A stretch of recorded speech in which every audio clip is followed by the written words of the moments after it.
Hello and welcome to the Ready Up podcast. This week joining me is my beautiful co-host, Brian. Oh, thank you, Kieran. Thank you. And not joining us this week is Kyle.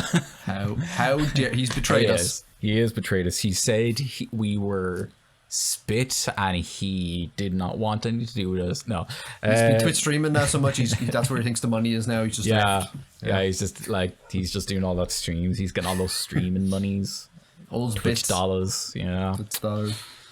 Yeah, this week we are talking about Falcon and the Winter Soldier, something that I don't think Kyle watches or is a massive fan of the Marvel series as much as we are. I know he watches a lot of the movies, like, but and he doesn't like Captain America, so he's wrong on that. So like he's completely out of it. So myself and Brian are going to talk about it. Brian, are you watching or playing anything this week besides Falcon and the Winter Soldier? For the first time since starting this podcast, no, I am playing nothing and I am watching nothing. All I watched this week was Falcon and the Winter Soldier. I'm into the last 2 weeks of my college year, so I have too many projects to do, and some of them are due soon and I haven't even started them because that's what all college students do, right? Oh yeah, that's it. That's what we all do. Yeah. I remember. You'd be fine. I remember some of my college mates. Literally, the day of handing in, would start typing it up. They go down to the library and start like typing up their essays, and then hand it in later that day. And I'd be like, "Hey, see, that's bad. I'm not that bad. Yeah, this is the first time I've been like lazy with my projects. So, yeah. Lazy to me is like finishing a week beforehand. I was like, really? I was too close. I leave it like a day or two. I'm like, okay, I'm leaving it a day or two. It's a bit close now. Yeah. But yeah, no, these ones are probably going to go to the wire. But I'll be fine. I've passed everything anyway, as far as I know. So you'd be grand then. Yeah, it's fine. It's fine. But yeah, no, I've watched nothing apart from Falcon and the Winter Soldier and played absolutely nothing. What about you, Karen? What have you been playing and or seeing? Watching? I haven't really been watching anything. Although, because Star is now on Disney, I've been watching Bob's Burgers again because I fucking love that show. I absolutely love Bob's Burgers. I'm playing. I decided to download Observation on Game Pass because I think it's only new on Game Pass. That's been on it for a while. I tried playing it. Right, I've played maybe 3 hours of it, and I just don't like it. Yeah, like the concept of the game is amazing. It seems like it's going to be brilliant, but it's too. I think it's just too complicated and annoying, because there's like parts where I was like, I got to like the part where I'm the sphere and stuff like that, and she's like, "Go do this for me," and I'm like, "Where is that though?" And then you ask her to respond to it, and she's just like, "Could you do this?" And I'm like, "Okay, fuck me then, right?" Yeah. Yep, that happened to me too. I got lost where I didn't know where to go. I was like, okay. I just found the game. I was like, God, the concept of it's amazing. Like, you play an AI in a horror situation on a space station. Yeah. And you're just the AI, and all you do is control the cameras to help the characters move around or hack computers to let them through. I actually found the concept really interesting. Yeah, the concept is brilliant. Yeah, I was really looking forward to playing it. Yeah, 3 or 4 hours in, I'm like, I'm just not having. This is just boring. I'm just not having fun with this. Yeah. I really stopped having fun. I remember the part when when you do your first spacewalk and you go outside and she's like, "Go find the hull damage," and I'm like, "Where is the hull damage? Where is the hull? Yeah." But and you have to fly on the whole thing. Yeah. To find do you know what the worst thing is? There was one part where she's like, "Oh, go check the Russian and the Chinese arms that were broken." So I went and found them, checked them, but it didn't give me a prompt to talk about it. But because I had to first go and find a different damage on the hull that she never even mentioned. I was there for like an hour trying to find all the damaged bits. And I was like, no. Yep. There's numerous times where I was like, I don't know where I'm going or what I'm doing. Yep. I'm just not having fun with this game. It's just a real shame because it's something different. Yeah, the concept of the game is something different. I'm so looking forward. And it's space horror, which is my favorite kind of. Yep. If I was to pick horror, which I don't like horror, as we've said many times. Sci-fi horror is... Sci-fi would be the one I go to. Like Advent Horizon. Oh, hands down one of the greatest what a great masterpiece movies ever. What a great movie that is. I'm still waiting for the day they like remake that or turn it into a game or something. But, They did make it into a game. It was called Dead Space. No. Alien Isolation. Or Alien Isolation. Every sci-fi horror. Every sci-fi horror. But yeah. We should also say, what are we drinking? Nothing. I'm. Ishka. I finished my water. So yeah, I got this before we started, and I'm almost finished now already. Yeah. Yeah, it's good old Ishka. Drink, stay hydrated. It's important in these fine weather, people. Yeah. I was going to go and make myself an old fashioned, but I was like, nah, I'm just going to. It's also like 4:30. It's pretty early. I know we're Irish and everything, but a little too early. Yeah, it's gonna because I know if I start drinking now, I'll just start I'll have a few and then I'll just be tired and I'll go to bed early. I'll get one later. It's fine. Later, fine. So, shall we jump into absolutely Falcon and Winter Soldier? Right. So first off, give me your overall opinion of it. Overall opinion. I liked it. It's not great. It's not the best thing Marvel have ever done. I did enjoy elements of it. There's parts of it I really like, characters I really liked, but then there's other aspects of it that I just, not that I didn't like him, it's just that it didn't do anything for me. We'll get into it, but overall, the show I'd give it like a 6 out of 10. It's fine. Yeah, it's like 6 episodes. You sit down, you watch them. That's it. Yeah. You don't need to put a lot of thought into anything. And, it's parts of it just didn't work. Yeah. You? I was talking to someone about this last night, and I kind of put it as a way of it's a roller coaster of good, bad, good. It's bad. Yeah. Yeah, I completely agree. It's like I would probably give it a 6 out of 10 as well-ish. There's a lot of it that they do well. Like there's small bits scattered around that are done really well. There's a lot of stuff that's done really poorly that's not developed, doesn't need to be there or should have been better developed. Yeah, they kind of, and specifically one thing I don't like is I don't like what they're doing with Sharon character. Yeah, I'm very conflicted on Sharon character. Like I think she will do a fantastic job of it because she is a fantastic actress. Emily Van Camp, isn't it? Emily Van Camp, yeah. Yeah. She's brilliant as Sharon, but I just don't like the spin they're going for. Daniel Bruhl was amazing as always. Probably the best part of it. Yeah. He stole every scene he was in. Absolutely. And even just Anthony Mackie and Sebastian Stan. Absolutely amazing.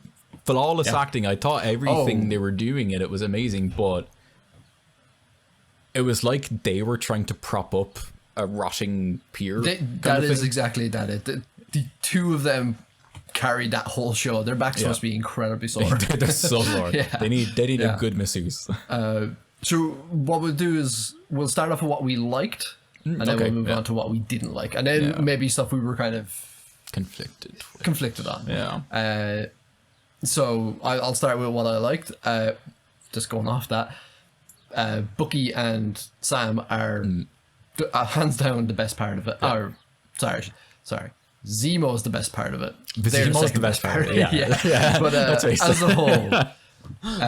as a whole, Sam and Bucky, I loved their friendship. They're kind of like, we're friends, but we're just going to keep butting heads a little bit, and like, we're not afraid to take the piss out of each other, which is a very Irish relationship. I thought.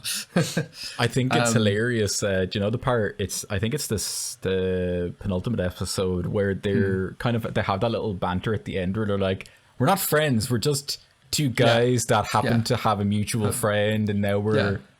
Team. It was like, we're not friends. No, we're co-workers. No, we're not co-workers. We're two guys that had a mutual friend and now that friend's gone.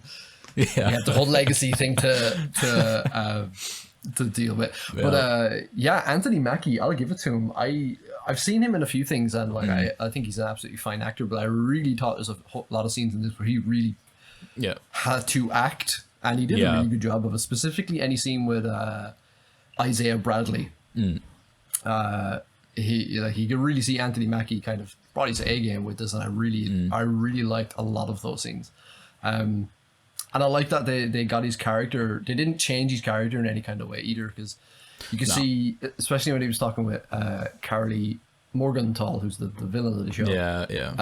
When he gets to meet her, and in the few scenes where he meets her, he doesn't immediately go to fighting. He's more of a let's talk about our issues and let's talk this through kind of thing to see if he could disarm her, essentially, which I liked because that goes back to how we met him in Winter Soldier. He's essentially a military therapist of sorts. Yeah. You know, he runs that kind of for veterans. Yeah. So I really like that they called that back. I think it was kind of a nice it's a nice juxtaposition as well, because there's a scene in I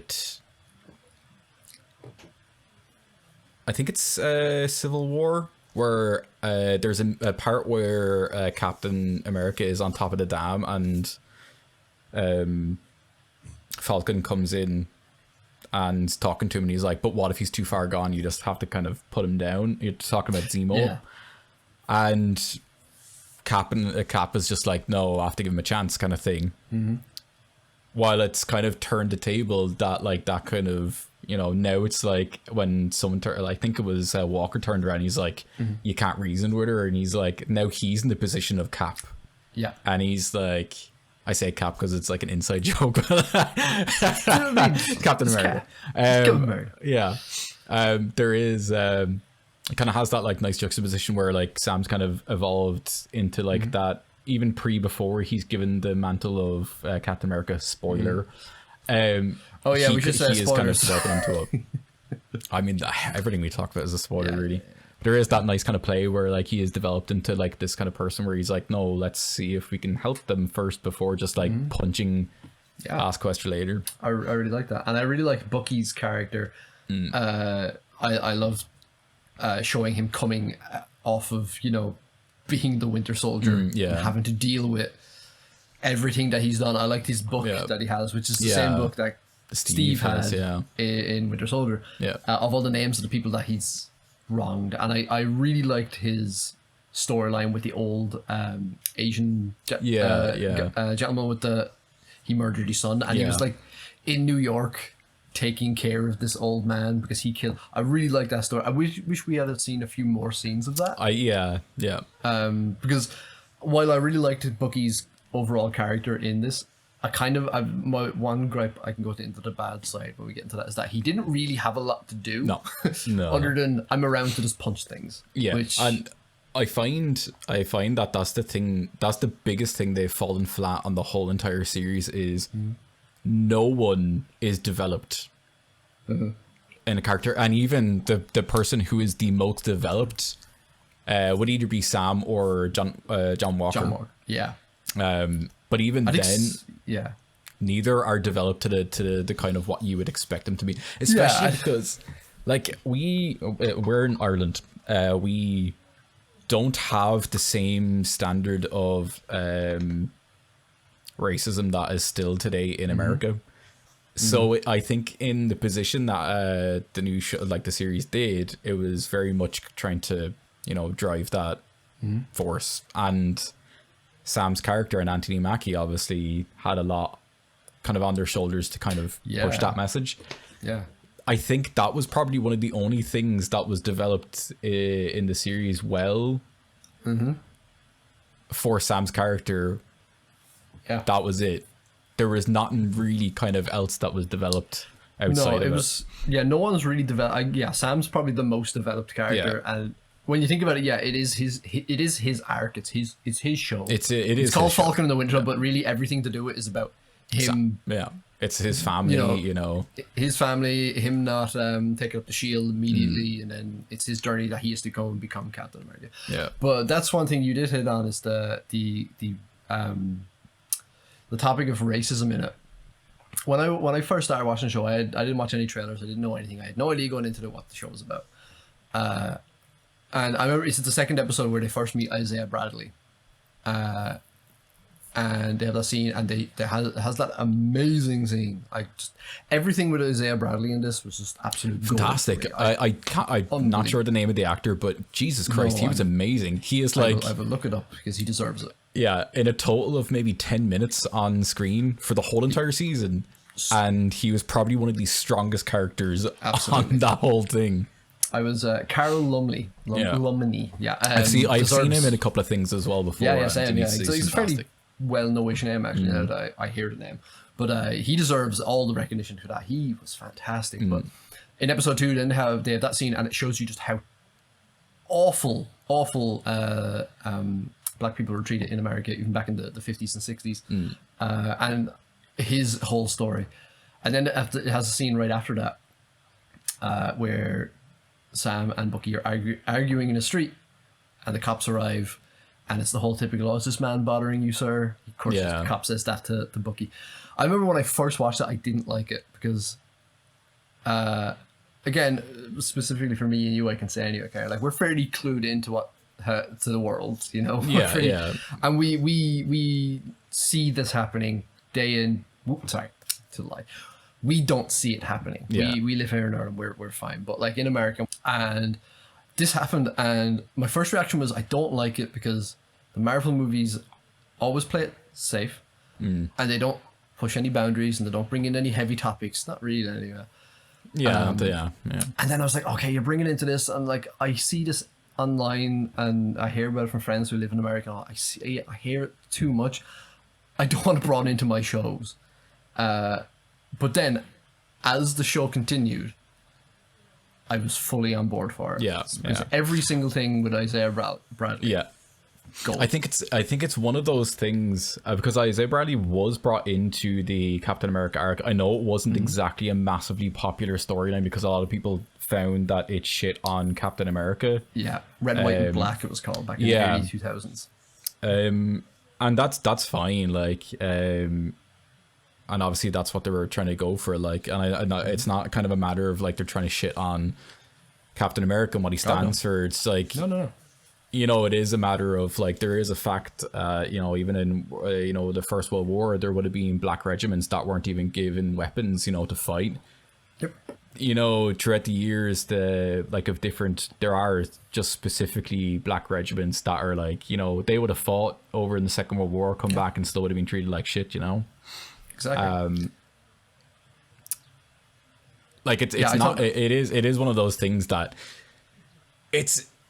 I thought when that episode happened, it was like you have one instance and then you're bringing a further second instance, and I'm like, that's two beside each other. Yeah, me too. That's what because they happened right after each other. I was like, all right, you're hammering. You're kind of like you're a bit on the nose now. You are. Yeah. Now I understand why they did it. They were like, look at absolutely. It's Isaiah Bradley saying, look at what they did to me, and then right after you have the scene, and then you're like, oh look, this stuff is still happening, and I get it. I do. I just thought maybe if they separated those scenes a bit, it would have been maybe have that a little either later in the show or later in the episode. Just that one specific part of the show just happening right after each other. I just thought it was a little on the nose. Yeah, I suppose especially in America, the way everything is kind of going on, and especially with the major trials kind of going on at the moment for like either police brutality or police murdering and stuff like that. I think Falcon and the Winter Soldier is it's come out at the time where it needs to address it, and it did do it well, and especially the whole the speech kind of Anthony Mackie has at the end. That was a fantastic accepting speech. the role as Captain America, and you know, like there was that part where Isaiah turns around to him and he's like, no self-respecting black man would take the mantle of Captain America, and Sam at the end of that speech is like, I think he said like something, he's like he's fed up of having to like, why wouldn't I take this, you know? Yeah. It's that speech was fantastic. That was fantastic. Was a great written speech there.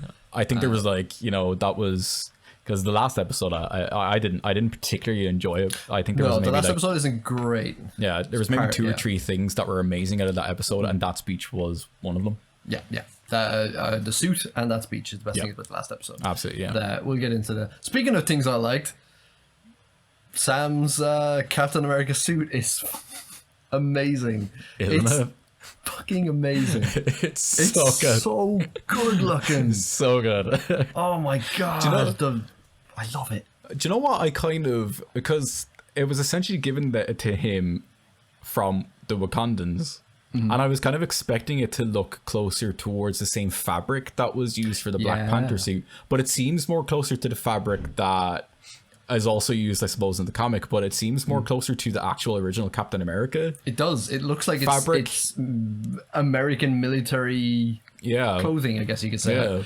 But I love it. The colors, the white and the blue, and even the I can gush about the suit for hours. The suit looks amazing. Absolutely. And I love how he uses these new wings now. Yeah. Like when the helicopter's crashing, he put the wings down above it and then puts the shield up. Oh yeah, and the shield up. Create like a dome around himself. Because those wings, you got to remember that the wings are made of vibranium. Yeah. Nothing's breaking those wings unless you're like Thanos with an Infinity Gauntlet, because he breaks Cap's shield. Yeah. But and then when Carly Morgenthau is like pushing back in, and he plants them in the back. Yeah, in the ground to like steady himself. Loved it. I loved it. God, I could gush for hours about his suit. Absolutely. So good looking. So good looking. And how he uses the shield and all with it when he throws it. Amazing. Yeah. Love it. It's one of the things we were saying last night when I was kind of talking about it, is that beforehand we would kind of like, if Chris Evans came out and he was like, oh, I'm coming back as Captain America, everyone would be like, oh, Jesus Christ, yes, brilliant. Yeah. Can't wait for that. After seeing Anthony Mackie as now the new Captain America, I'm just like, your time's over, Chris. Just let Anthony Mackie. I've always said, Chris Evans, if you're watching this, which you know you're not. But I love you, Chris Evans, if you are. I love you. You're fucking amazing. I love you. Don't come back. Don't come back. Come back. You're not allowed to come back. Yeah. The best ending you could ever possibly give Captain America was given to him. And it was already given to him. Yeah. Having you come back in any regards will kind of just dilute your ending. So just don't come back, Chris. Absolutely. Right? Kevin Feige as well, if you're listening to stuff. Yeah. I know there was apparently I saw the other day there had been rumors that Chris Evans was working on a Captain America project, but it's not Captain America 4. So I can only imagine that might be one of the What If cartoons. That's what I'm thinking. That would be cool. I think that would be cool. I'm thinking it might be a What If story. Yeah. Like, would it be great to see Chris Evans back? Of course it would. But it would completely dilute and for me it would ruin his ending that he already got in Endgame. So, I'm conflicted on it. I'd love to see him back, but at the same time, no. But, what else did I like in the show? Which was a lot when I think about it. Yeah, Sarah, again, look, some of the characters, Zemo, Daniel Brewer was absolutely amazing. Oh, let's talk about Zemo. Let's go into Zemo, because he's in for 3 episodes, I think. Yes, 3, 4, 5. Yeah. First 2 episodes are kind of like the first episode, fairly lackluster. Second episode, the show, it's a slow burner. Yeah, it's a slow burner. The whole show is a slow burner. But as soon as Daniel Brewer comes into it, everything's like, this is brilliant now. Like, great. How does he have such? I don't know, that man. Even when he's in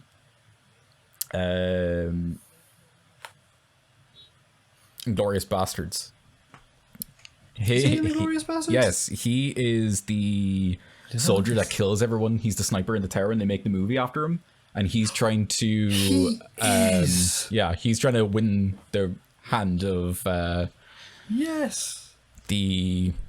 woman in it. I can't remember her name.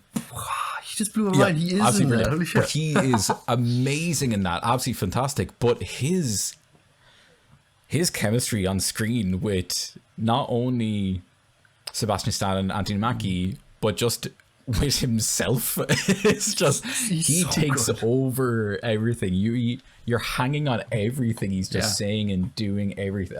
It's amazing. He commands every scene he is. He does. He absolutely does. In the industry.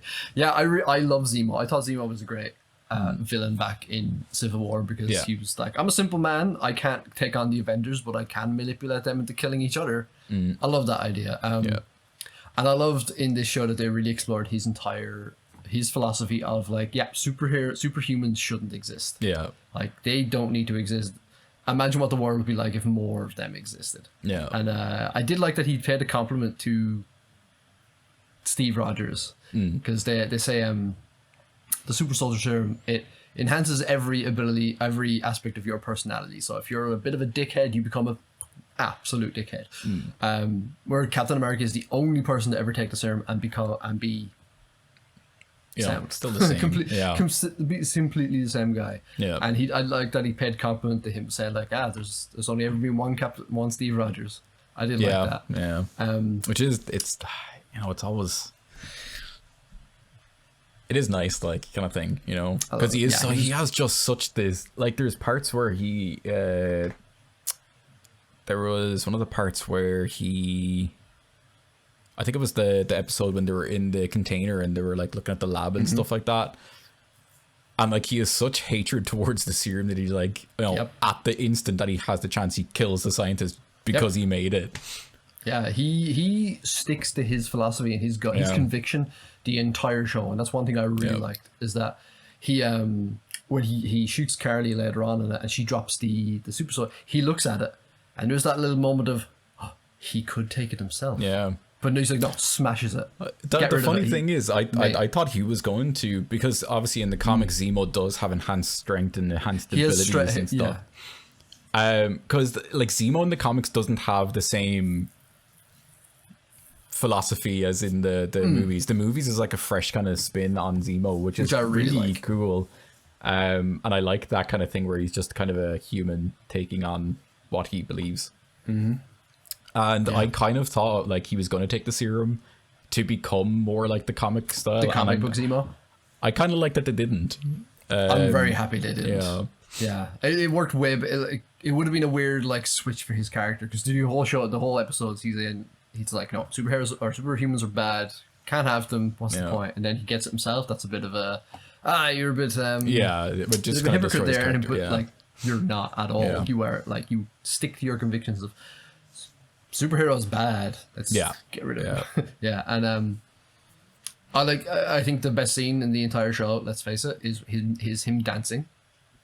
Absolutely. His dancing scene. Absolutely giving it socks. It started the release the Zemo cut, because Daniel Brühl did an interview after the episode, and he said, oh yeah, no, we recorded way more of that dance. And it started the hashtag release the Zemo cut. And they did eventually release a Zemo cut. Yeah, they have the extra dance scenes. I like off topic, but I hate this whole like hashtag release this whatever cut. I'm like, do you know, and the one of them that really annoys me is release the James Ayer Suicide Squad. Suicide Squad?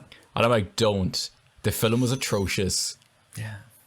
And everyone, I know like a lot of people were like, you know, Jared Leto was like, oh, there was more scenes cut for my Joker thing. They were supposed to be better. Don't care. I don't want to see him. He's a terrible Joker. Absolutely god awful. Anyone who disagrees with me can fight me. I was like, Then I know a few people who will fight you then. Oh yeah, they can absolutely. I remember arguing with someone who's never read a comic book in their life, and they were like, "Oh, it's really good to see like Joker as a thug, as like a gangster," and I'm like, "No, because Joker is not a villain for thuggery. He doesn't go around as like a gangster or like a thug, kind of doing things for greater gain, or like he's just a menace. He does things, why? Because he can. It's just most of the times Joker is just doing shit just to prove that people can be just as bad as him. Just like, you know, in the Killing Joke kind of storyline. He just doesn't see Jim Gordon. Yeah. It's only like later on in the series, you know, like when Endgame comes into it, and like Dead of the Family and stuff like that. That's only kind of when the Joker starts becoming massively, you know, psycho, where he's just like, do you know the part where he like beats the shit out of Harley? Yep. And I'm like, I know he beats Harley beforehand, but he gives her like a backhand. He's like, you know, fuck off, Harley. No, this one he beats the living shit out of her. It's like he really goes full brutal at that point. Speaking of which, beforehand, it's just like maniacal. Scott Snyder's like Batman run is one of my favorite runs of Batman. I love it so much. But anyway, back to Falcon. Back to Falcon and the Winter Soldier. I don't think there's anything else you can say about Daniel Brühl and Baron Zemo. He was great. I was really worried they were going to kill him, that John Walker was going to kill him. Yeah. And I was really hoping they didn't. But they did not. And I think that they're setting up either Dark Avengers or Thunderbolts. It definitely looks like Thunderbolts. Yeah, I think they're probably kind of go for either like Dark Avengers, especially with John Walker being... John Walker being the secret US agent. Yeah, US agent, sorry. And then they have Zemo then who runs the Thunderbolts, so I think I might kind of make them into two probably. Yeah, maybe, But that's something we can talk about at the end of the show. How fantastic was that scene actually with the Wakandans coming in Oh man, fighting John Walker. Bucky talk about a surprise! I did not think we would see the Wakandans in this. Yeah, that was amazing. Sorry, fly. Yeah, I did not think we'd see the Wakandans. Because when Bucky was chasing those little balls, I was like, yeah, I am I completely supposed forgot to about know? them. Yeah, I was like, am I supposed to know? Like, I seen online Yeah. people like, oh, and he picks up the balls from Black Panther. I'm like, oh, I did not even realize that's what I they didn't. were. I didn't cop onto it straight away. Now, as soon as I saw when he came and he was talking to the Wakandan, I was like, "Oh shit, yeah, remember those her balls! name. I remember them because Yeah, they had them yeah. as the necklaces and stuff like that." But beforehand, I was like, "What's that?" See if I can find her name because it's rude not to know her name. Ao. That's her Ao. name. Ao. That was a fantastic fight scene. So Absolutely amazing. I forgot about Zemo being kind of wanted by the Wakandans because he blew Yeah. up the UN killing Yeah. T'Chaka. And then that scene where they come in and beat the ever loving it's shite. probably the only fight scene in the actual show I liked. Yeah. Was There was was that fight. there was very few scenes that I liked in terms of like the fight scenes. I thought they were very. I thought like when you think about it and you look at Bucky,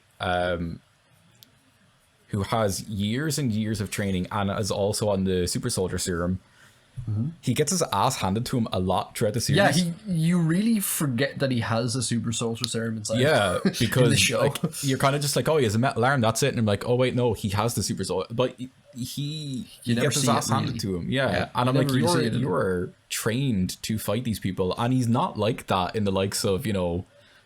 I know, obviously, under the persona of Winter Soldier, he probably remembers, but it's not like he's forgotten how to fight or he's forgotten those years of training. He remembers all his Winter Soldier years, so he still knows his training. He knows all these cool stuff. Yeah. That is what, again, I could talk about in the bad side, but I love the Bucky's character, but they really just underused him so much in this. Very much so, very much. I do love his kind of presence on screen as well, like, because it's nice to kind of get Bucky from the Captain America First Avenger. Yeah, man. Actual, normal Bucky. Yeah, normal Bucky, where he's kind of like cheeky and playful, but like serious when he wants to be. It's like my favorite line he has in the show where it's like, it's the second episode or first episode, I think, where they're talking about it's like, we're either fighting wizards, robots, or androids or something. So I have a feeling they might be a part of the big three. What big three? The big three. What big three? Androids, aliens, and wizards. That's not a thing. That's definitely a thing. No, it's not. Every time we fight one of the three. So who are you fighting now, Gandalf? How do you know about Gandalf? I read The Hobbit in 1937 when it first came out. So you see my point? No, I don't. And he's like, what do you... Sam says to him, how do you know about wizards? He's like, I read The Hobbit in 1937 when it first came out. I was like, what a dude. What a great line. Do you know what I love, actually? There's the part where Bucky goes to Sam's house and he meets his sister and he's hey. Full on flirting with his sister. He's like, hey, I'm Bucky. He's like, okay. you're allowed to stay as long as you're not hitting my sister. It's like, my sister. Yeah. Kind of gets this cheeky smile. I love that. Yeah. Absolutely. I love that. I also saw, like, this show, it's a slow burner and not a lot really happens in it. Like the fight action scenes, I personally didn't really enjoy many of them. Yeah. But like any scene where it was just two people talking, like there's lengthy scenes of just of Bucky and Sam just talking. I thought they were the best scenes of the show. My favorite episode of the whole entire season was when Sam and Bucky stay at his home and they're like Sam's kind of like training and stuff. Yeah, that's my favorite episode because it's just a very personal episode. Yeah. But do I have anything else that I liked? I probably do. I do like Sarah Carter. Sarah's character was good. Yeah. Oh, Sharon Carter, you mean? Sorry. Yeah. Sharon. Yes. Well, see, Sarah is the name of Sam's sister. That's how you got me. Yes, that's it. Sorry. But Sharon Carter was good. Sharon is I think I would probably put her into my mixed pile because I don't know where you're going with her. But yeah, she was also very underused. I thought the episode that they had in the third episode where they meet Sharon and Mandrapore. In Madripoor, which I love that they brought in Madripoor, but from the comics. That's obviously brilliant. So that was a really good introduction to her, and she was fantastic in that whole episode. And she's fantastic on screen throughout her episodes, but she's very, very underused. I thought she was going to be like a predominant character, and as much as I love her and I love the actress playing her, I thought she's flawless. I'm just like, you are sorely underusing someone who is clearly fantastic on screen. You know, if I may, I don't know if we'll go full time into it now, but if I may go into things I didn't like, is I didn't like the whole subplot with the power broker. Didn't like that. Only reason I didn't like it is because it's so obvious that it's Sharon Carter.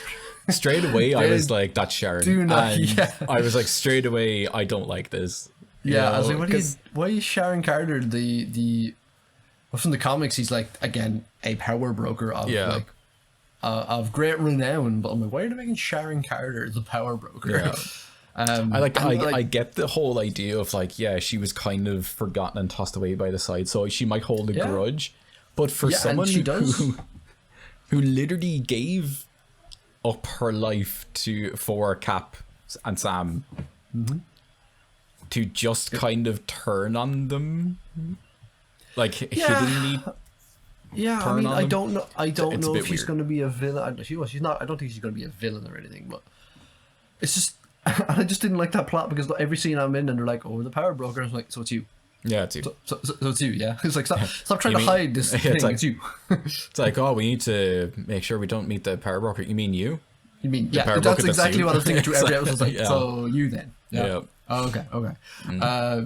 Yeah, that's I liked the idea of the power broker, but when it was like, oh, it's Sharon Carter. Yeah, it's. I don't want to see her character being brought that way. I want to see her character being brought in, a heroic. Like Agent 13 is predominantly a heroic character in the comic, so curious.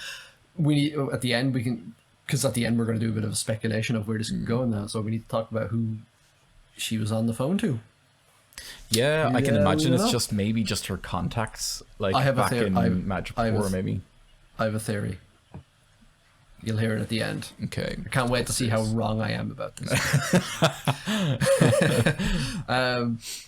What else bad things did I not like in it? I don't like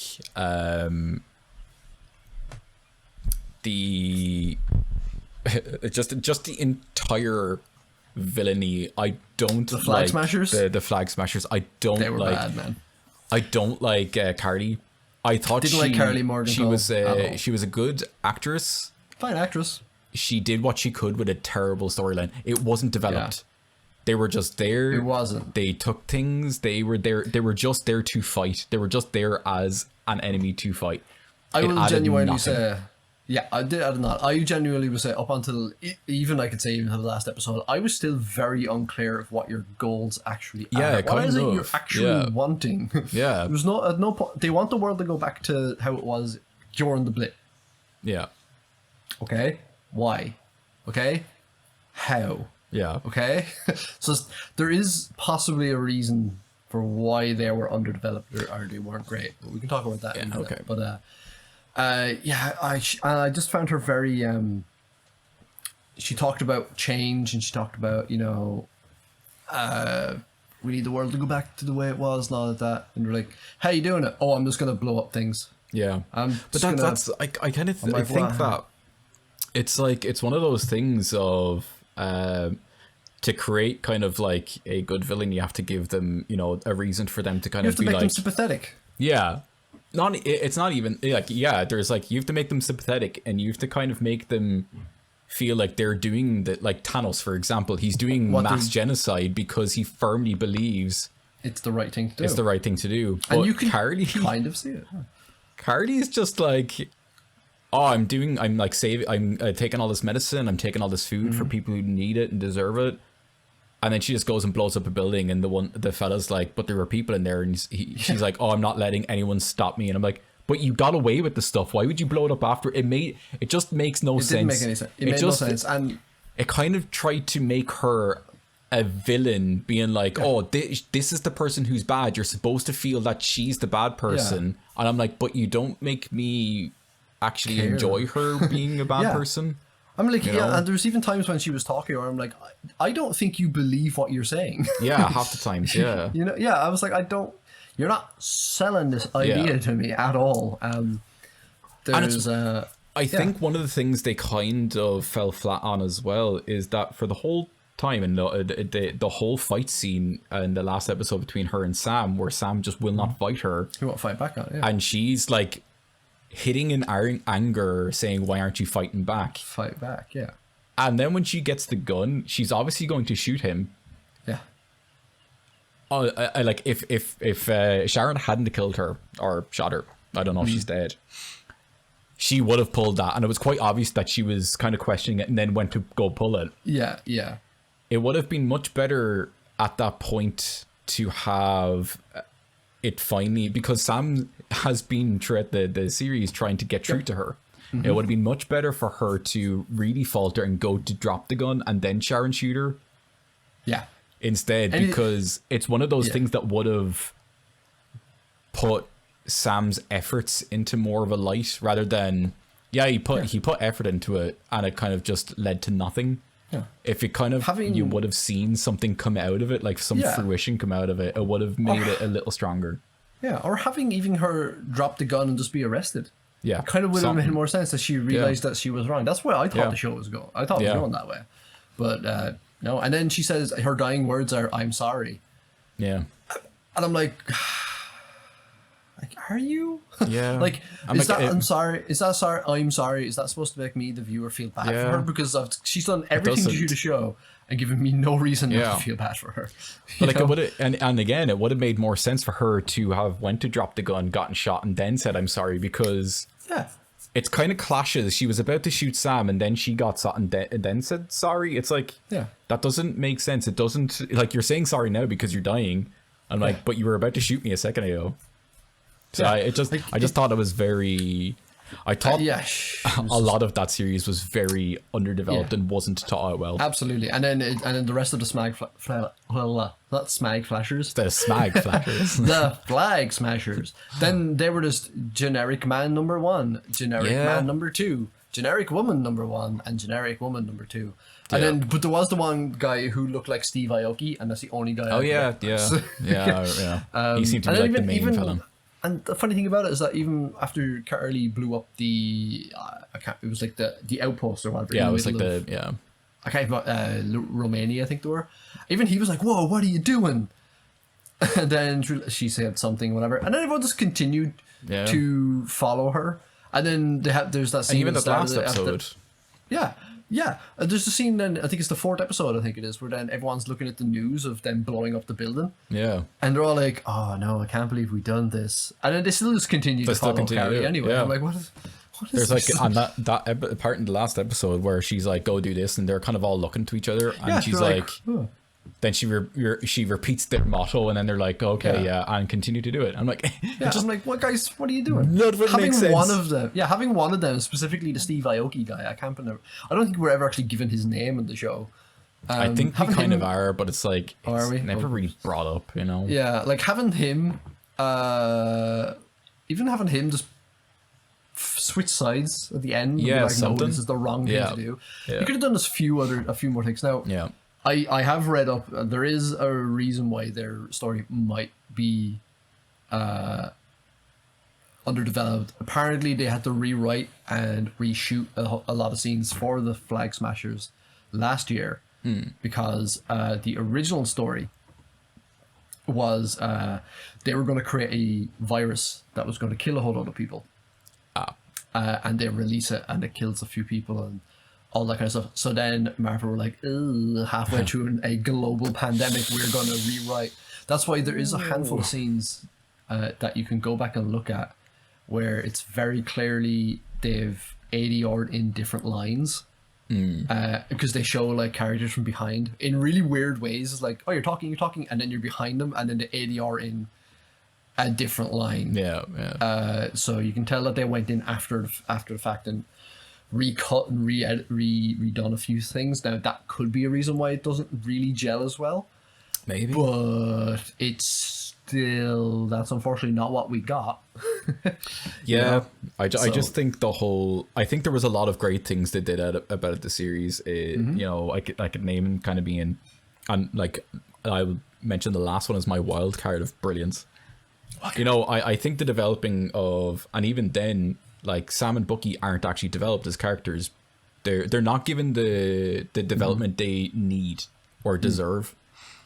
Their on screen is great. You know, some of the fight scenes are good, not all of them, kind of thing. It's just fell flat. Zemo is amazing. Sharon Carter, amazing. And like even just the episodes where Zemo's in it, those are the three best episodes, I think, the strongest episodes. I would say so, yeah. But then there's just like the biggest hole in the whole thing is, and that really holds the whole series down, is just a mass underdevelopment of basically everything. You know, and I think the biggest successful thing they've done with the whole series, and bring it back to what we said earlier, is the whole representation of Black people of America. Yeah, that is probably the most, and obviously, again, saying it coming from someone who is white and in Ireland, we're still not like that. Like we can't really understand that. No. You know, and I can't say for anyone in America who is Black to whether it means anything for them, but like, can you like just remember how much of an impact Black Panther had on every? And it will happen again soon when in the next few months probably, and then when Cap 4 comes out, because you have a Black Captain America. And I fucking love it. I'm all here for it. Yeah. But yeah, it's easy for us to say, oh my God, that story was so good and so impactful, and everything with Isaiah Bradley was so good. Yeah. We don't know. From what I'm seeing online, it has had a very major effect. I hope it does. And that's good. It is good. I hope, because to me, that was the most successful thing they've driven. Absolutely. The whole series. Would have watched this show. If this show was just about Sam, Bucky, Isaiah Bradley, and John Walker, if they had somehow made that a story and just got rid of the flag that would have been amazing. Yeah, that would have been amazing. Yeah, that would have been amazing. I would have loved it. And as you've just mentioned, my massive wild card, because I hated him when I first saw him, was John Walker. Wild card, bitches. John Walker. In Philadelphia. John Walker. I hated him. The moment I saw him on screen, I was like, what the fuck is that? You know? And even just like the episodes building up to him, and I'm just like, he's so annoying, he's terrible, he's awful. Why you just make me hate him even more? And just because of the fact where he falters and absolutely caves in some lad's head, kind of goes on this streak of mentality. Yeah, and then his whole redemption arc. That was amazing. His character was the most, I think, was the most developed, bar Sam. Yeah. Absolutely. Loved him.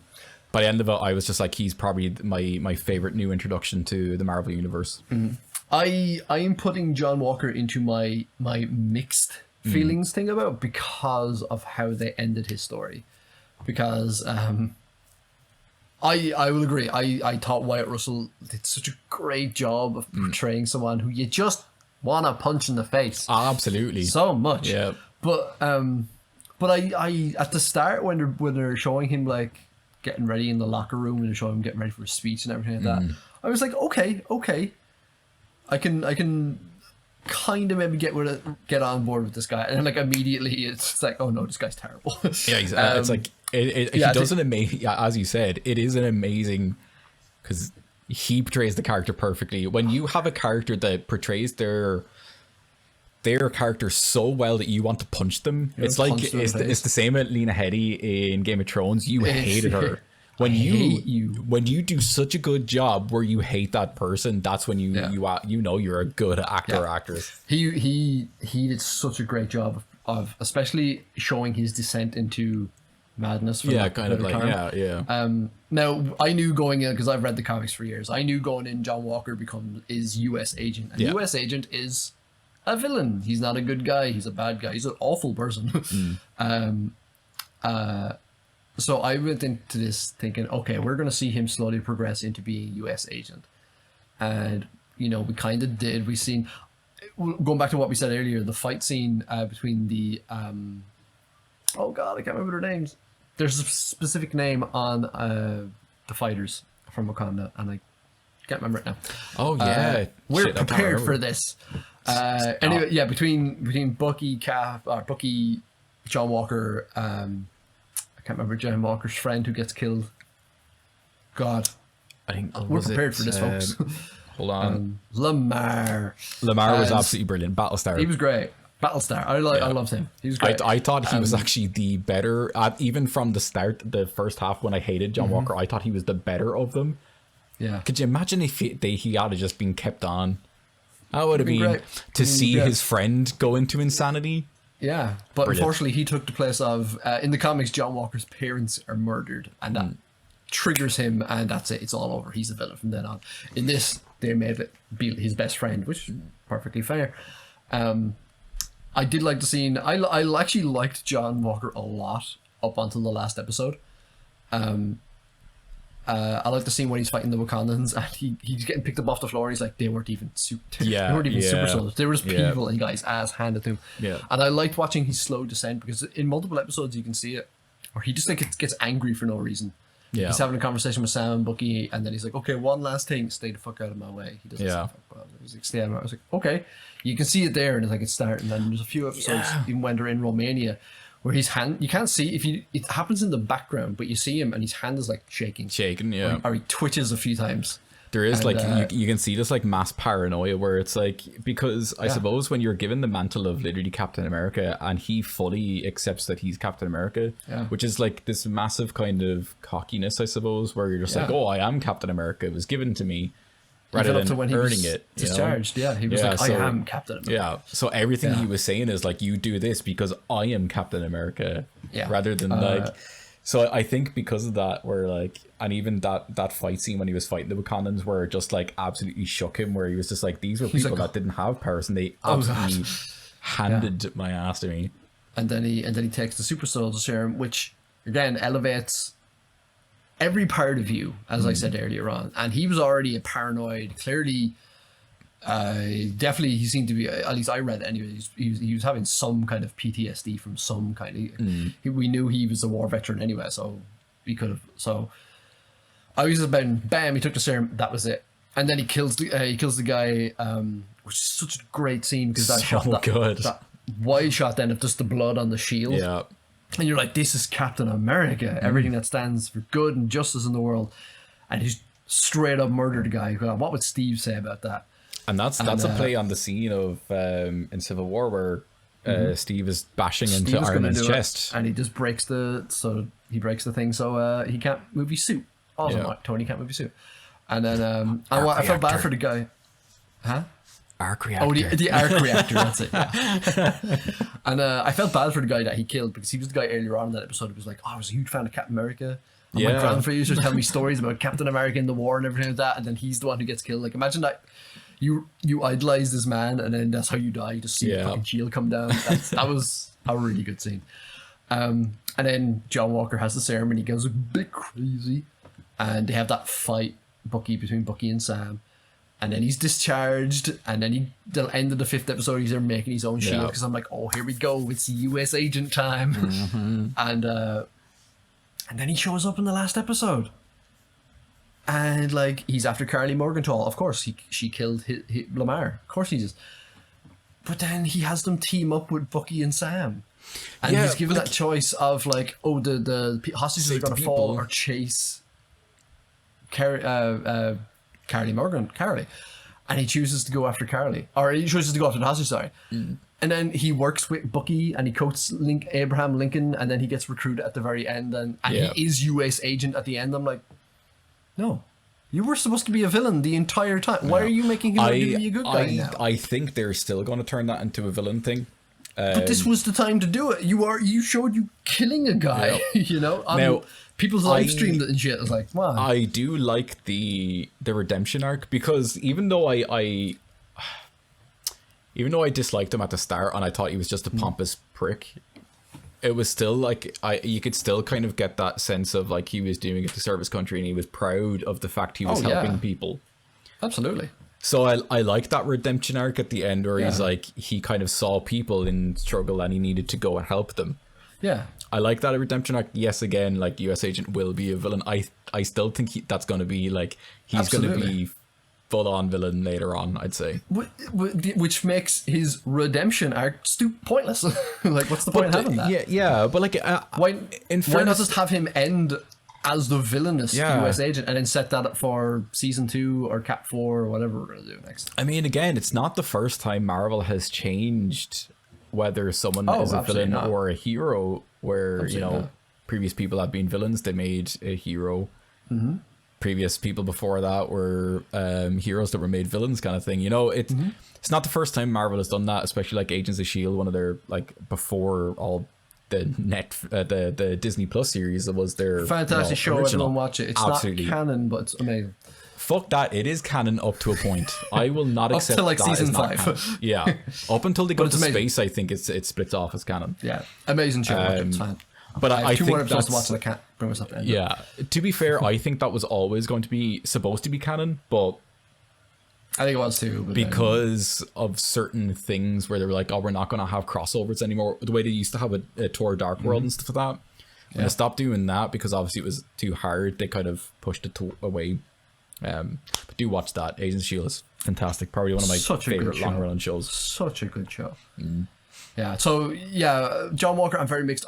This was your villain arc going down. It's like I can't remember his name now. I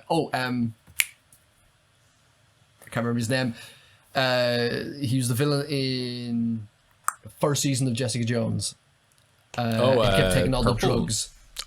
Who keeps Remember? taking the drugs? He kept taking these drugs that made him like super strong and paranoid and stuff. And in the comics, he's yes, a American flag on his face. Yes, that is. I can't remember his name. It was the policeman. Yeah, he was a cop. I can't remember his name now. But anyway, Yeah. that character. It's a He long was time brilliant. since seeing Jessica Jones. But yeah, I thought he was going to be like that. Slowly. That's your arc. You're in the show to have that arc of you're going to be the villain and then go into the season. So I would put John Walker into the mixed pile for me up until the last episode, because I love it. Everything to do with him. I hated him all the way up to end of the season, or the 5th episode. And then he went and became a villain for me personally. I did like that part, but only other thing I will say bad thing, as I kind of already mentioned, kind of hated most of the action scenes in the show. They were edited. I'm not going to be this guy and be like, oh, they were edited badly just because I study film. I'm not going to be that guy, because editing's fucking hard. All right, I'm not going to Editing be is that very guy. hard. Editing is But hard. To be fair, Brian studies film. I do. I edit as well. You also studied film. What are you talking about? I did. I studied film, not to the extent that you're studying film, but I did study film, and I study it in my spare time as well. So we kind of come from a point of where we understand the process of editing. Yeah. And when you and it's happened to me ever since I studied film, I analyze films different than I used to. Yeah. When I'm It's the first thing you're taught. Yeah. It's the first thing you're taught when you go into a film college or anything. It's like you're never going to look at anything the same way again. Yeah. And it's one of the main reasons why I don't like Age of Ultron, because it's too fast that you can't focus on anything. Yeah. Marvel's editing has gotten better since, Age of Ultron. Like, if you look at the Avengers, Endgame and Infinity War, they are prime examples of amazing editing. Yeah, man. Not only to like build up tension, but just being able to bring massive focus to whatever they're kind of trying to portray on screen. Amazing. Especially their fight scenes. Like the Thanos fight scene in Endgame is probably one of the greatest fight scenes So good. ever. So good. The moment of Cap throwing the hammer and getting it back, that's like, I think it's maybe like 4 shots. It's one of the best cinematic scenes. Yeah. I'm saying it right now. Yeah, absolutely. It's I'm maybe a bit like of a movie 4 snob shots. here, and I know Marvel movies are not like classic. You wouldn't say No, they're not. They're not But cinema. Endgame, the last like half an hour of hour of Endgame is just.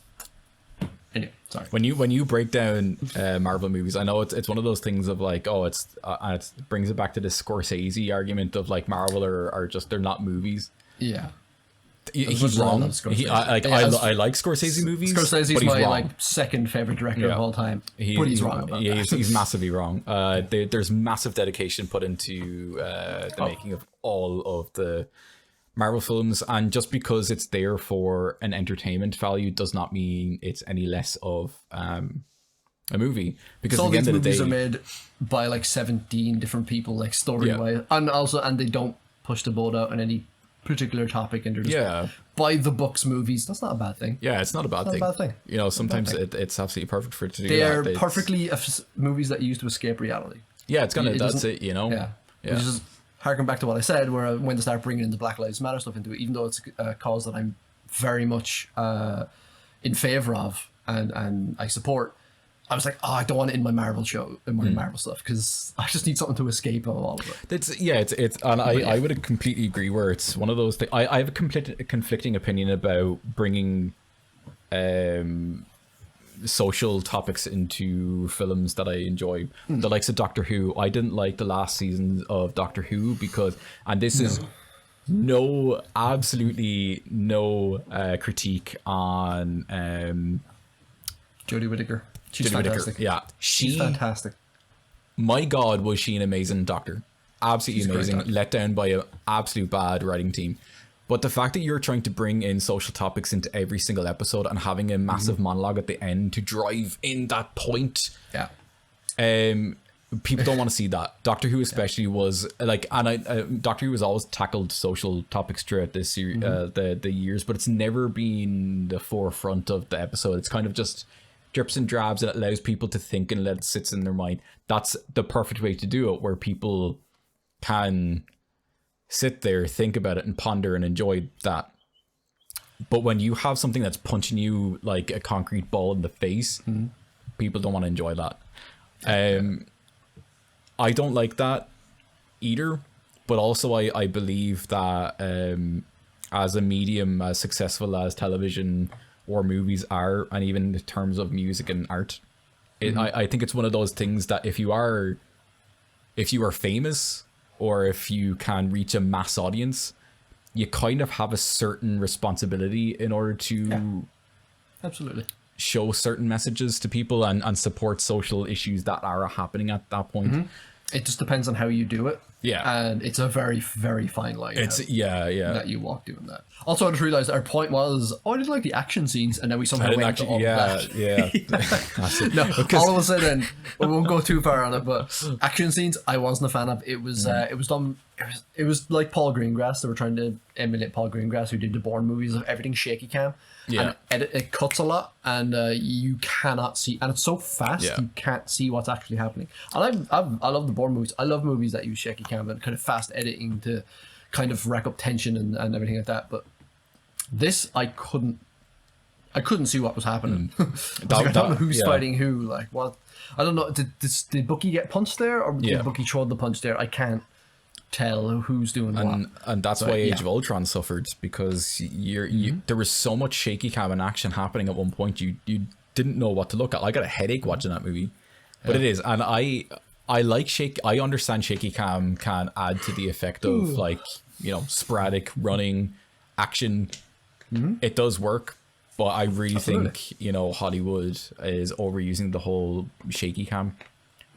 We invented Steadicam for a reason, you know. Yeah, it's just Steadicam for a reason. Like, there's only one fight scene in that I actually liked watching, because I could see what was happening, and that was the Wakandans versus John Walker. In Boom. Also, props to Baron Zemo. Just, I'm gonna see this happen fight. I'm just gonna bye bye. It's just like talking about some fight scenes that like stick out to me are done really well, and they have absolutely no shaky cam. It's all steady. One is Old Boy, the original Old Boy, where it's all that side scroll fight scene. Amazing. Inspired. And one scene that, the only scene I've ever seen that reminds me of that Old Boy fight scene. I know what you're gonna say.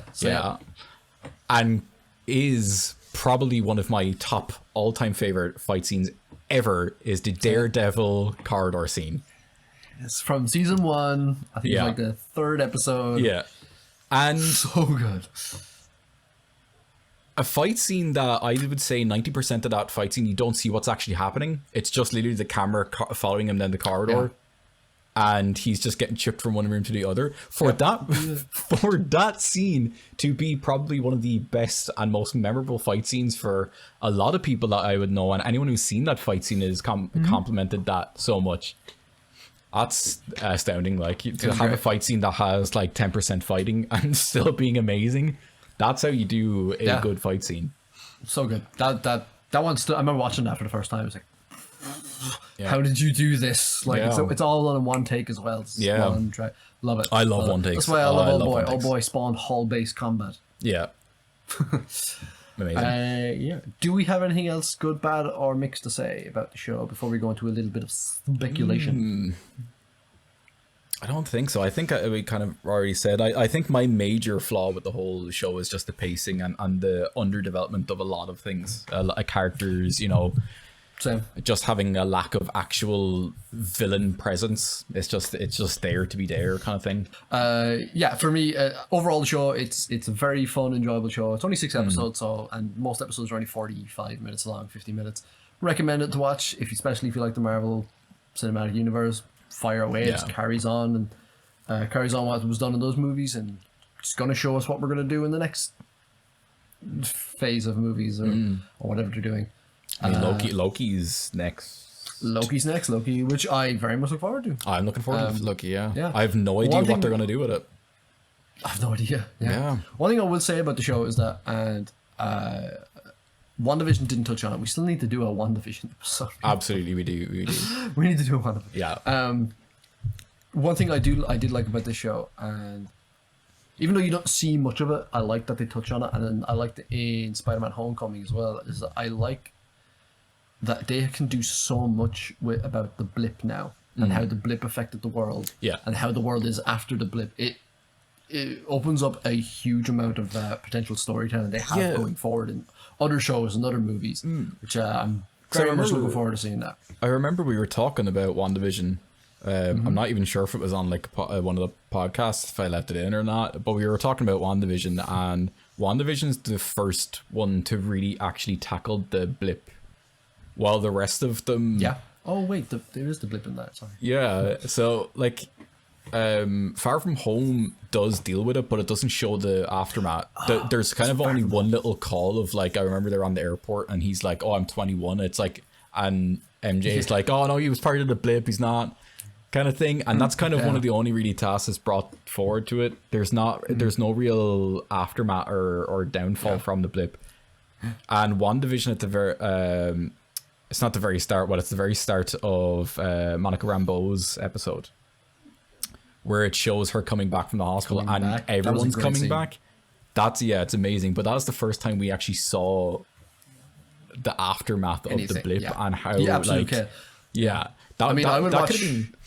that could have been a scene in like a horror movie. It was so tense. Yeah, if I would watch a show, a Marvel show, if they, it doesn't have to be about any hero, it can just be regular people, but a show set in that world when everyone came back, and just the absolute, even just the days after the chaos that is involved. I'd love to see something like that. So I think they can do that stuff. So the blip is giving them a lot of room for storytelling. But like it does do it well in the Falcon the Winter Soldier, where it does show like because the amount of people that are now refugees just for the fact they have no houses to go back to. No houses, there's now people living in the houses that they blipped back into. So I think they can tackle some really cool stuff with that. I hope they do. So we'll go on to speculation now. Just one or two little bits of speculation. First off, I'll ask you, where do you think Steve Rogers is? Is he alive? Is he dead? Where is Steve? One of the things that really pissed me off about Endgame is the Steve Rogers time travel, and one of the more annoying things is the fact that the Russo brothers have said that it's an alternate reality that Steve went to and traveled back into. Obviously, he can do that because he has the tracker bracelet and the travel thing. But that wouldn't make sense, because if he did pop into it, surely someone would have noticed a man appearing on their travel device. They would have known that. So, but the writers, on the other hand, have said that when they were writing, or I think it was the script writers, they had said that it's the same universe, that he just traveled back and he is aged forward. It depends who wants to be right. I think the Russo brothers kind of said that because they needed something to say. I'm not sure if they ever intended to have that. When Endgame kind of came out and people were questioning it, they did say, oh, that's kind of something we didn't really look at, you know, kind of thing. So I'm kind of under the opinion that Steve is and I remember we talked about this before Falcon and the Winter Soldier started. We saw a glimpse of a trailer with Sam in the suit, and we were like, oh, is he just going to be at the start of it? Will he be at Steve's funeral? And I think that would have been nice. I think that if it's the same universe, Steve's dead. If it's the matter of a alternate reality, then Steve has gone back to his own universe. Well, his alternate universe that he went and was with Peggy with. Yeah, which also made me think, in our universe, Peggy died of Alzheimer's, which would have been when Captain America 2 came out, Winter Soldier. So that was what? Yes. 2014, I think. Yeah. So Peggy in his universe, if suffered the same fate, which I can only imagine maybe did, has been dead for years. To Captain America, to Steve, because it's 2022 when that starts. 2025. Yeah. So she's been dead for 10 years almost, or a bit over, like. So yeah, it's just a bit. It's weird. Honestly, I never because I was confused at the end of Endgame as well, because it doesn't. And then it was the writers and the director saying two different things. So eventually, what I did in my head, you know what? I don't care. Yeah. It happened. It happened. It was a nice ending. Just leave it. It was a nice ending. I don't need to work out the details of it. The Russos have said that there is something else to do with Steve Rogers that they want to explore. I don't know what that is. Which is... No one knows what it is. They have never said anything. They literally said that like in the weeks after Endgame, so we don't know what that means. Maybe they were actually hinting at Falcon the Winter Soldier. I don't know. Maybe. As I said, I hope we don't see Steve again. If we do, I don't mind if it's like... Old man Steve. Remember, he had to bring back the stones and put them back in where they all had to be. I would absolutely love to see that as a series. Yeah, if it's a series, or like make it a series of every episode he's going back to put the stones back, because that way then Steve gets to meet Red Skull again. Yeah, he has to put the Soul Stone back on Vormir. It's like, so that'll be great. Yeah, that's. See, I don't mind if we see Steve again, if it doesn't happen past Endgame. If you get so anything up to Endgame, that's fine. Yeah, if it doesn't bring him back past Endgame, I'm fine with it. Kind of thing. Where I think Steve is in terms of Falcon Winter Soldier now, I think Steve is just chilling out. I think he's just doing an Isaiah Bradley in a cabin somewhere, just chilling out. I don't like the idea of Steve being dead. That makes me sad. It's kind of what it's thinking, because like Bucky does, or Sam says actually that no, it is Bucky, isn't it? Where he's just like, Steve's gone. He's not coming back. Bucky's just like, he's gone. He's not coming back. Yeah. We don't know what that means. Yeah. But look, I hope. Just like, you know, it's just one of those things that is probably one of the worst things they probably thought of doing in the Russo brothers when they like brought into that thing, because it also brings into the questioning of when the Ancient One, when she's like, when you remove a stone from the timeline, it creates a branch. But does that mean if I create an alternate timeline when the stones are still in place, does that create a branch, or does it create a branch that doesn't affect what? Like, that shit that plays into. I don't know. Look, hey, put it this way: we might get the answer in Loki, because we're gonna go to the TVA, the Time Variant Agency, which are all about keeping the timelines the same. So. But that's quite literally, obviously, an alternate reality, because Loki's dead in ours. True. So it's but he's not, though, because they went back in time, and then Loki caught the Tesseract and teleported away. Yeah, so that's created an alternate reality, because that's created an alternate. Yeah. And then I think I let's talk about Loki for a second. I know nothing about Loki. I've seen one trailer, the first one that came out like last year. I know there's a new one out. I don't want to look at it. I'm already going to watch it. You don't need to sell me with trailers. I think the show is, it's Loki going through different timelines, taking care of different versions of himself. Maybe. And by taking care, I mean fucking killing other versions of himself. That's why, because there's rumors that Lady Loki's in it. So I think you might see that. Yeah, that'd be fun. We'll see. I don't know. I'm very much looking forward. I love Tom Hiddleston. Love Loki. Yep, amazing. Let's see how it goes. My only issue with that. My one issue with Loki. Back to Loki for a second.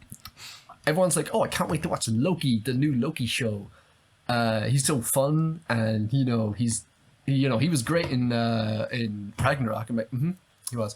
This Loki isn't that Loki. This Loki is the Loki from the first Avengers, who's a fucking asshole. So like, he hasn't gone through his, bro. He hasn't gone through that transformation. So it basically is like, remember all that great character development he had? Doesn't have it anymore. Fuck it, he doesn't have it anymore. So I'm interested to see if they will just ignore that and just make him the Loki from Ragnarok. I don't know. In Loki, I don't know. We'll see. But anyway, looking forward. So we will say last thing now. Speculation of very end scene, the after credit scene of Captain America and the Winter Soldier. I really like the name change. I love that for the last part. Yeah.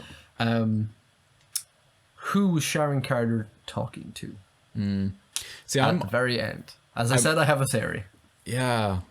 Well, I look. I'm under the opinion that it's just one of the people back in like her power broker Madripoor, and she's just like, "Oh, we're gonna get so many secrets to be selling, shit like that." Now, I don't know. It could be a way for them to bring maybe Ames into it because she was talking about weapons. AIM might be a good choice. Could be a good one, and especially the fact that there is the MODOK new series. Is the MODOK, yeah, which I don't know if the MODOK show is that's going to be that's like a comedy series. Yeah. But looking at the trailer for it, that looks amazing. Yeah. What's it? Patton Oswalt. Patton Oswalt's playing. We got John Hamm's playing Iron Man. Him. Yeah, amazing. I think AIM was a good choice because I didn't even know until like yesterday that they're making a show for Marvel, Disney. Called Armor Wars, and it's going to star Rhodey about all of not Iron Man's tech, but weapons being spread across the world and all this. So, which is going to be great because, by God, do I love Rhodey as a character? He's also Rhodey's great. Completely I love when he showed character. up in the first episode of Falcon. American Winter Soldier, we call it. Okay, speculation. Okay, paint me. Call it here, folks. For anyone who listens to this, can't wait to be wrong on this. All right. I think. All right, I did very much doubt it. I think that Sharon Carter, the power broker, Agent 13, whatever you want to call her. See, I'm eking this out now for tension. You are really building this up right now. I think she was talking to Norman Osborn. Because, and I have two bits of evidence for this. And a very weak evidence. Okay. She chose that she hired Batroc to bring weapons to Carly Morgenthau. Also, Batroc, we never talked about him. Hope he's not dead. Hope he's not dead. I like Batroc. Yeah. Nice it was little very weird cameo. how they shot It that. cool. It was like you hear the gunshot, you hear him fall, and you see his head. Yeah. So I'm like, anyway, sorry. She hired Batroc to give weapons to Carly Morgenthau. They used those weapons in the GRC meeting, and those weapons were green. Yeah. And they were very close to the balls that he uses. And they were anyway. very close to the spherical balls that we know he has in the comics and in the early Spider-Man movies.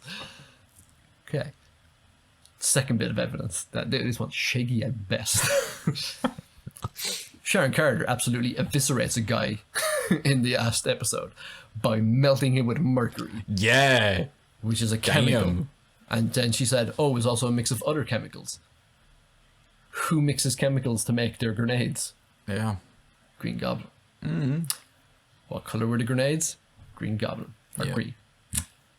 I think it was Norman Osborn. Yeah. To be fair, Can't I am wait waiting. To be wrong on that one. I don't know. At the end of the day, look, we have, and I think one of the better things that Marvel has done is by using some of the underused villains for Spider-Man. Yep. Mysterio and Vulture. Mysterio, man. Absolutely brilliant. Absolutely fantastic choices. Mm-hmm. But at the end of the day, there are two villains in Spider-Man universe that everyone wants and everyone will always want is Norman Osborn as Green Goblin, maybe Harry as well as Green Goblin, and then Doc Ock.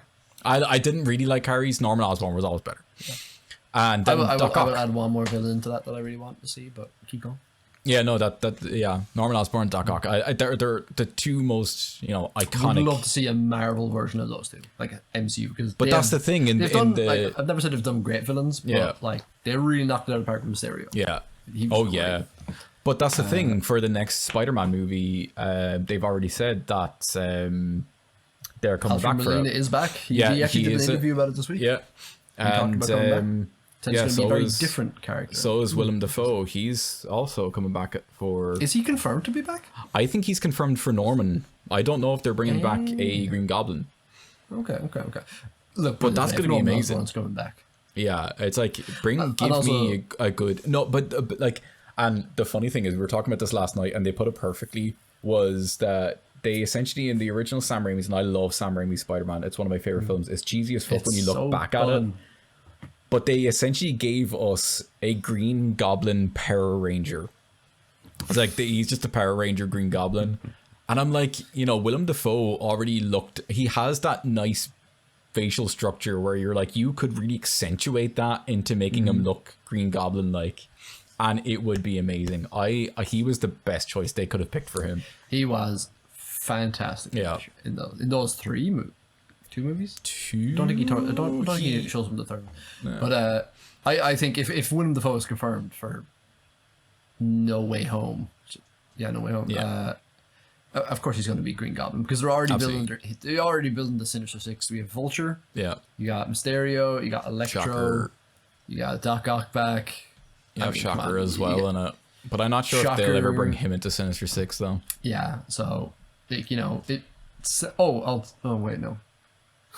I was about to say something, and then it was like, no, that actually spoils the video game. And it's not even the video, it's Miles Morales, the video game. Do not talk ahead. I haven't played it yet. Yeah, oh boy. I'm gonna spoil that. Anyway. Yeah, so I think if he's confirmed, he has to be playing. They're building up a Sinister Six, essentially. And then they are. Like, and they keep denying it, but come on. Yeah. Andrew Garfield and Tobey Maguire are back as well. Yeah, they keep denying it, but no, they're back. They're totally. But yeah, that would be good. Yeah, I do want the introduction of more Spider-Man characters into the Marvel universe. Obviously, there is still that massive kind of gray area between Sony and Marvel. Yeah. Although they recently hit a deal this week, actually. They did.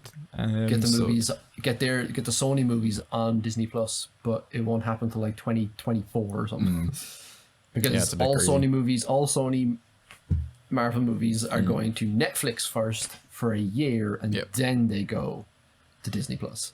So we'll see how it goes. And one of the also confirmed appearances for the new Spider-Man was Charlie Cox as Daredevil. Is he confirmed? He was confirmed to be on set. Interesting. I don't know if he's going to be just... Is he going to be Daredevil, or is he going to be... I want him to be... just Matt Murdock, the lawyer. Even if he's just Matt Murdock, the lawyer, it works for me, because it means he's actually into the MCU. We can use you at some point. But that's I think that's one of another thing that's kind of confirmed as well. They still have the rest of the people that were in the Netflix series. They have them as the cast. As well. The big rumor I've heard is that they are looking at bringing them back, but they will be slightly rebooted. Yeah, from what I've heard is that they're going to be the same people portraying, but it's going to be a new story, so it's not going to be the same. They're going to pretend like they never existed. The Netflix series didn't exist, and they're going to. If the new ones can do The Hand a bit better, that'd be good. Yeah, that'd be good. That'd be a bit better. That'd be a bit better. But I think we've rambled enough now. I've definitely rambled too much. I haven't even kept track of time. I don't know how long we've been going for. No, neither do I. But yes, yes, thank you for listening to us ramble on. We were like, that's going to be a short episode, but it's obviously not. Thank you for joining us. Also, you can catch us streaming now. We stream fairly regularly. We stream World War Z, which is just the most amount of fun I've had in video game for a long time. We have a good friend of ours joining us for that. Kyle and Kieran have been streaming Apex Legends. Yeah. Kyle is doing a wonderful job of streaming Apex. He's doing a great job of Apex. What else? We're planning on other little stream events. Like Garen, you're planning on streaming at least the start anyway of Resident Evil 8 when that comes out. I'm thinking of at least starting for a few streams of Mass Effect Remastered when that's out in a few weeks. So I'll be doing that. So there'll be plenty of things to watch and see and play with us. I just quoted another podcast. Play watch list. Great podcast. Watching to it. It's amazing. Anyway, before we ramble on too more longer, thank you for joining us. You can catch us on Facebook, YouTube most weeks when we're not lazy, and again on Twitch as well, especially on Wednesdays when we have our regular Twitch stream. Thank you for joining in, and catch us next time. Bye.